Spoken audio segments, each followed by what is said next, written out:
Team India మాజీ allrounder Ravichandran Ashwin చేసిన తాజా కామెంట్స్ ఇప్పుడు క్రికెట్ అభిమానుల్లో ఆసక్తిని పెంచుతున్నాయి. ముఖ్యంగా విరాట్ కోహ్లీ, రోహిత్ శర్మ రిటైర్మెంట్ తర్వాత ఏం చేయబోతున్నారు అనే విషయంపై అశ్విన్ ఆసక్తికరమైన విషయాలు చెప్పాడు. విరాట్ కోహ్లీ, రోహిత్ శర్మ ఇద్దరూ టీమిండియాకు ఎన్నో ఏళ్లుగా కీలక ఆటగాళ్లుగా ఉన్నారు. అయితే ఇప్పటికే ఇద్దరూ టీ20, టెస్ట్ క్రికెట్కు గుడ్ బై చెప్పారు. ప్రస్తుతం వన్డే ఫార్మాట్లో మాత్రమే కొనసాగుతున్నారు. ఇక వీళ్ల ముందు ఉన్న మరో పెద్ద లక్ష్యం 2027 వన్డే వరల్డ్ కప్. ఆ వరల్డ్ కప్ ఆఫ్రికాలో జరగనుంది. అప్పటికి రోహిత్ శర్మ వయసు 40 ఏళ్లకు చేరుకుంటుంది. విరాట్ కోహ్లీ కూడా 39 ఏళ్లకు దగ్గరలో ఉంటాడు. అందుకే 2027 వరల్డ్ కప్ తర్వాత వీళ్ల ఆటగాళ్ల కెరీర్కు ముగింపు పలికే అవకాశం ఉందనే చర్చ జరుగుతోంది. అయితే అసలు ఆసక్తికరమైన విషయము ఏంటంటే, రిటైర్మెంట్ తర్వాత విరాట్, రోహిత్ ఇద్దరూ ఒకే విధంగా ఉండరని అశ్విన్ అభిప్రాయపడ్డాడు.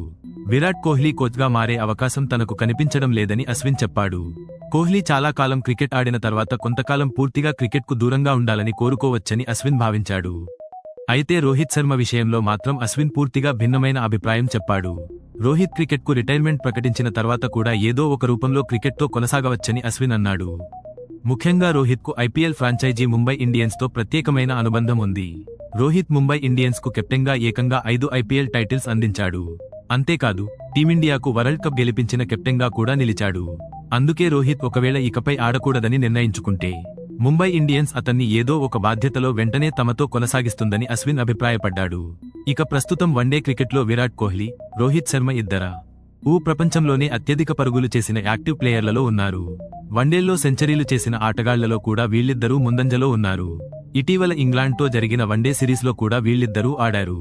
భారత్ ఆ సిరీస్ను 2-1తో కోల్పోయినా కోహ్లీ 3 ఇన్నింగ్స్లో 144 పరుగులు చేశాడు. రోహిత్ శర్మ 175 పరుగులు చేశాడు.